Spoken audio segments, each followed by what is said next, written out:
Hi, everybody. Welcome to this month's session for Healthy Tips for Tails.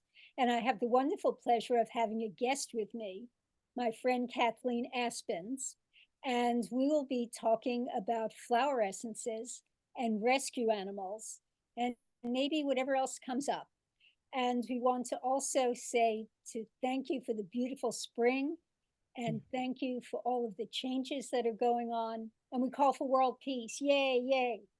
Okay, so aside from that, I'm very happy to introduce Kathleen Aspenns, who's the founder of Flora of Asia Flower Essences, and also the teacher and co-founder for the School of Flower Essence Studies.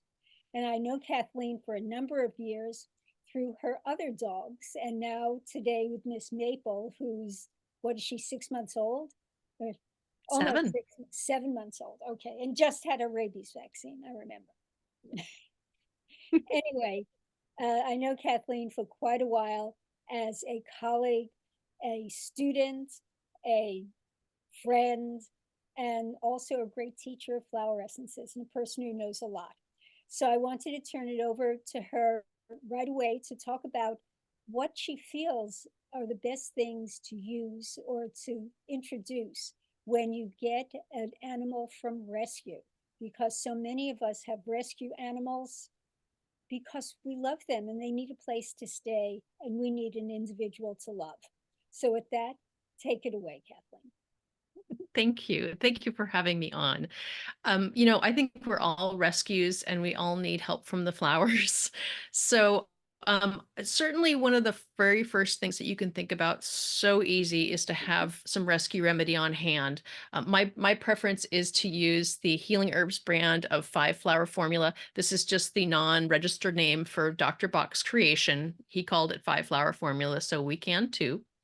And just having this on hand, I really like it in the spray cap because then I don't have to worry about, managing dogs and dropper bottles and all of that.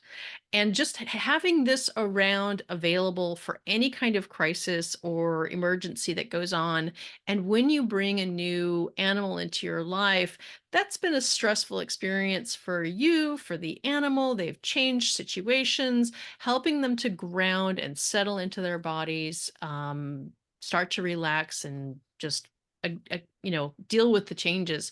Having some rescue remedy and offering that multiple times a day is a really good way to go. That's my starting place with So any I'm going to essences, really. interrupt you for a minute because I know animals, when I've taken them in my clients, that if I use sprayers around them, a lot of times they get really nervous. So they don't like it. So, what are some other ways of using the essences, if not by mouth and diluted? I'm assuming you dilute it or not. I really appreciate you mentioning that because that's really important. Because yeah, we do not want to like blast them in the face, or no, they're never gonna appreciate that. So I It's like the also the sprayer because sound then I can't. factor. And the sound too, absolutely. And a lot of them are very sensitive to the sound. So you can, if you have an animal, Maple is not sensitive to sound and she wants some. But you can put it in your hand and you can barely hear it if you sort of spray it into your hand, and then Mhm, you can use it topically. I mhm. really like to use these topically. And so you can go ahead and just stroke them over the top line. You don't have to get the skin wet. This isn't about getting it into them necessarily. Some of them will want to Not lick it off your physical. hand. It's I'm not. sorry? It's not a physical that we're Exactly. dealing with. Yes. Yeah. And then petting on I usually do the head, the top line down the back to the tail, and then also on the belly if they like that. And that's a good way to go. But it's so, like you say, it's not about a physical, you have to get so many mgs per kg to treat the animal properly. It's vibration. So you can spray or put a drop in the bottom of a water bowl and fill it up with water, and they'll be getting the essences that way too. So that's another really good way if you don't even want to have that amount of alcohol near your animal. And I just wanted to throw in, a lot of people get the rescue remedy for pets, and that's in a glycerin base. So you really don't want to use that topically because it will be very sticky. Very sticky. Yeah. Some animals really do like to lick it out of your hand, and that's great. The one downside to using the pets or the children version because they're exactly the same otherwise. So go ahead and use them interchangeably. But the shelf life isn't as long on a glycerin version. So just know that it's not like you can sit it in your cupboard for 10 years like you can with the alcohol one and have it be fine still. And what are the flowers that are in 5-flower remedy? I always have to check because there's always one I forget, but it's clematis, rock rose, star of Bethlehem, impatiens, and cherry plum. I always forget one. Doesn't matter how I say them. Right. Me too. But I would bring in the idea of considering some of these essences individually.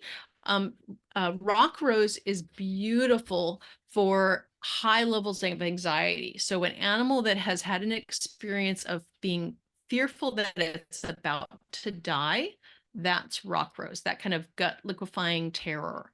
And then Star of Bethlehem is invaluable for being just a deep level calming agent. So an animal who's never known what it's like to be calm, they've always had a lot of anxiety in their life. Star of Bethlehem is great. I'm laughing And because Maple says, I want some now. she's so rowdy. It's it's spring and she's definitely rowdy, rowdy, rowdy. Do you want some? She's licking near my hand, not the liquid. So she's kind of getting the energy by licking it from my hand. Um, and then cherry plum. Cherry plum is such an important remedy for settling the spirit. When you've had that real fear of so many animals are terrified of going in crates or being confined, and that can be on a leash as well. And the cherry plum really helps them settle and be kind of calm in themselves again. So those are 3 really important Bach essences for any rescue animal, and for many animals in general as well. So that's rock rose, Star of Bethlehem, and Cherry plum, cherry plum. yeah. I like the impatience part of it Mm, because the impatience has to do with being impatient and anticipating something. And mhm, you're not there, you're not present. So for me, the impatience helps to give you more grounding yeah. and it helps you stop being so busy. Not so far. We're working on it. We've got puppy energy. Yeah, that you're right. The impatience is really important, and I think of it also for liver issues because you've got that irritability and the agitation that goes along with that kind of stuck liver chi, Mhm. and you do tend to be sort of snappy and you do tend to be sort of aggravated and just going too quickly, and it can help to sort of slow and calm that down. Yeah. And also the clematis. So the clematis, the vine. And again, this to me reminds me of connective tissue. So clematis Mhm. is an herb that's used a lot in Chinese medicine for arthritis, and it's used to move the chi energy and the circulation. So it's That's so helpful to interesting. spread things as a net, kind of as a net to spread so that you're not stuck in something, How cool. which is really good. I Now like to the talk over Bach. between the herbs and the remedies. Yeah. Oh no, absolutely. And that's really important for something else we could talk about too. But the clematis in the Bach system is generally indicated for, and let's see if there's an overlap here. It's generally indicated for that a loss of consciousness. And I see it as a dissociation. So you'll see where animals have had, we've addressed fight and flight with cherry plum and rock rose, but the freeze response, the just the shutdown, nobody's home, we're not in our body, the loss of shen, that's where the clematis can really help them re-embody and bring that light back into the eyes and be fully present. So I wonder where that overlaps. It's interesting. Well, it overlaps because you're not stuck in one place. You're not stuck in the frozen. You're spreading things. Hmm. Perfect. So Thank you. you're increasing the circulation, and thank you too. Oh, I love talking to other people. Well, cross-pollination is always fantastic. I adore it. And I would love to cross-pollinate with you on agrimony, Yeah. because I was just working with a dog, a rescue dog, who had been through a number of different houses, and had finally, been adopted by somebody who's very devoted to her and wants to keep her forever. And she is a working breed dog, and had some issues that we worked with like vervain for dogs who were just like over. But she was Okay. also showing over much of it, over interested in everything, very livery. But she was also showing some liver signs from waking up in the middle of the night and being agitated and digging and having, distress dreams and stuff like that. And so I recommended and used agrimony for that. And agrimony, it is in the Rosaceae family. And so it does have spirit remedy qualities, but it's very specific for someone who is very friendly, very nice, very social. And this dog's very friendly, very sweet, but kind of tortured inside, from that disturbance. Yeah. And so that's one that not everybody thinks about for using with dogs, but it's really, really helpful. Okay. I can see that. And I use agrimony as an herb and as Mhm. an essence. And when I taught with Matt Wood, his description of agrimony is caught in a bind. So you're caught between two things. So you don't show what's always there, something is hidden underneath, but it's this pull. And to me, it's a liver individual. And I was thinking about this cat who I'm working with, who lost her older sibling. It wasn't a sibling, it was another cat in the household who had been the boss. And now the cat is with another cat. There had been three cats in the household. And now this one cat, Maple says, thank you. Thank you. I didn't want to be here She's done. anyway. Yes, she's done. No on camera.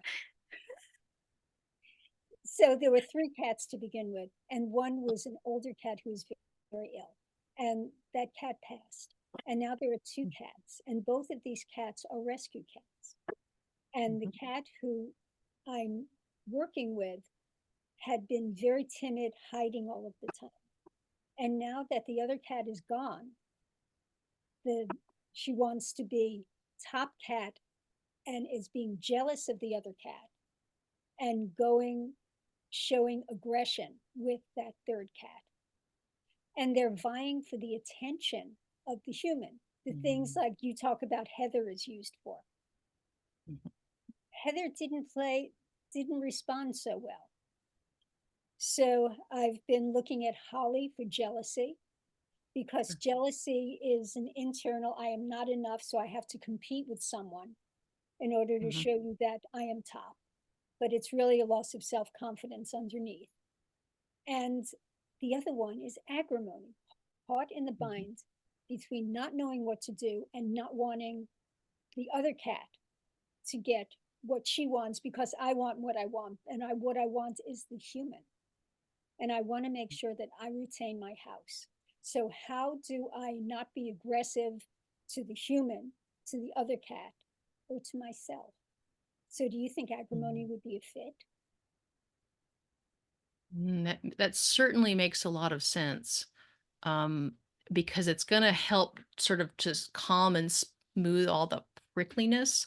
Because Mhm. I'm going back to the signature of the agrimony, and I that Matthew's statement of caught in a bind is great, because if you look at the plant itself, it has these little tiny seed pods that just catch on your clothing and catch on, and so it has that grasping quality, that sort of like, don't go without me. Right, right. And so it the taking the essence helps to kind of smooth and calm those disturbances. I like that a lot. I would also think about offering that, because then we're, the agrimony is working into sort of like the middle area and the heart area, but Mhm. offering something like Mariposa lily to help ground down even deeper into that sense of belonging, and people love me and I'm loved and I'm cared for here. So thank you for that, because that was the essence that I was going to talk about, which is Mariposa lily. And I feel that Mariposa lily, especially at this time, because Easter is here. So the lilies to me are the flowers of resurrection.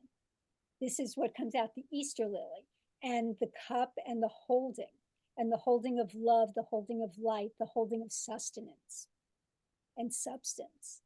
And I had a patient who was just terrified. Again, another cat. I tend to work with cats, you tend to work with dogs.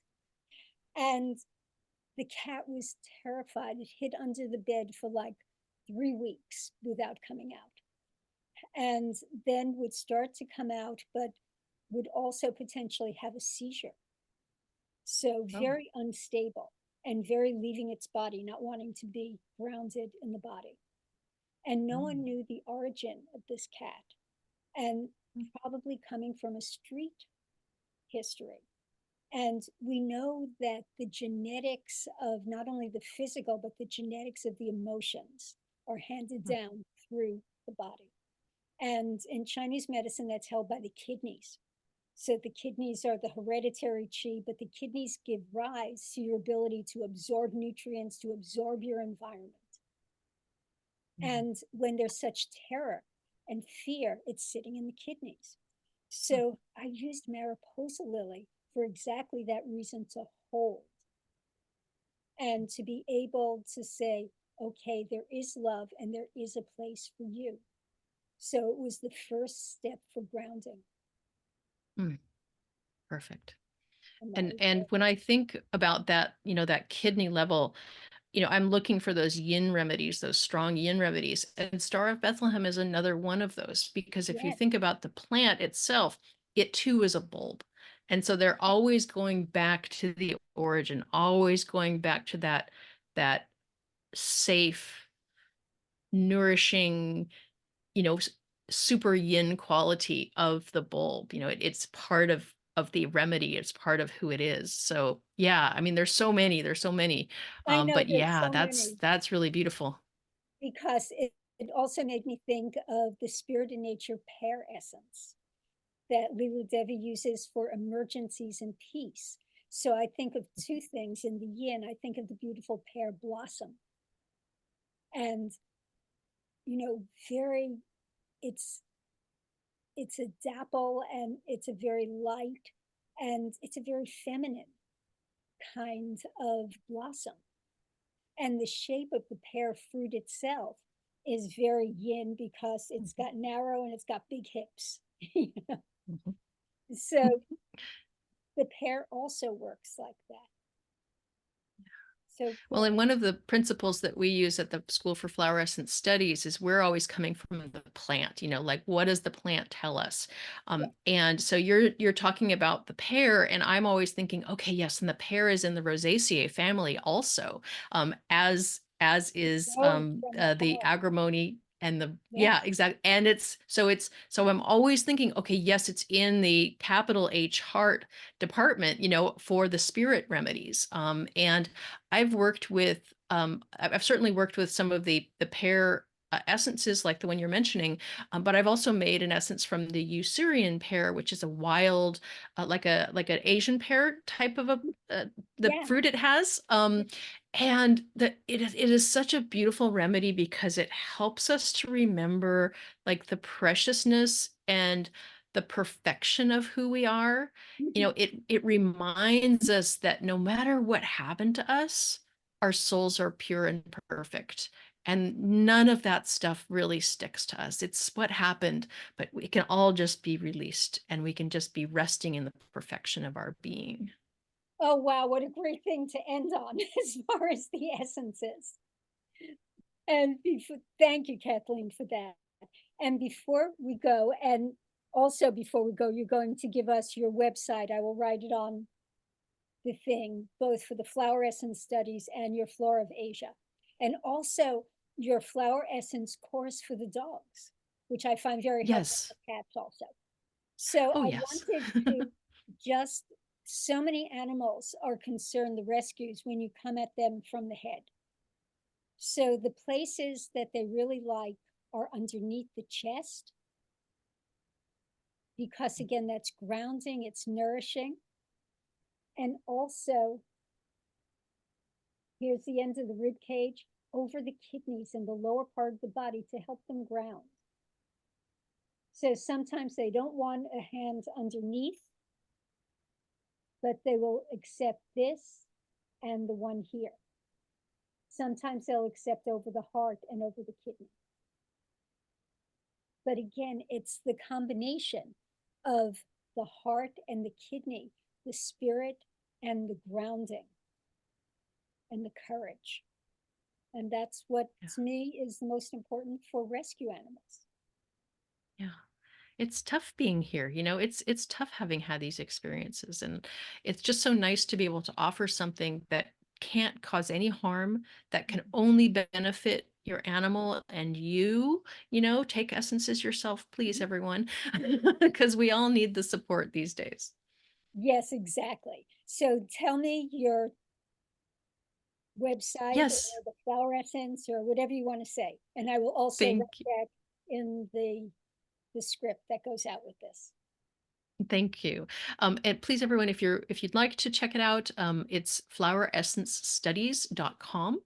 And you can find my new course called Canine Care, and it's Bach flowers for dogs.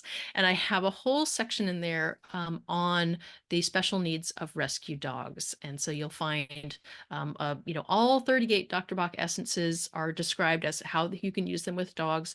And then there's a special segment with even more essences for specific needs of rescue animals. You can also find my essences, the Flora of Asia, at floraofasia.com. And you can, of course, reach me through links on any of those sites. And I do offer consultations and private services as well. And I recommend her, everybody. Thank Thank you, you, Dr. Cheryl. Kathleen, for being a guest on Healthy Tips for Tails and for bringing all of the knowledge. I appreciate it. Until next time, guys, thanks. And we will end here.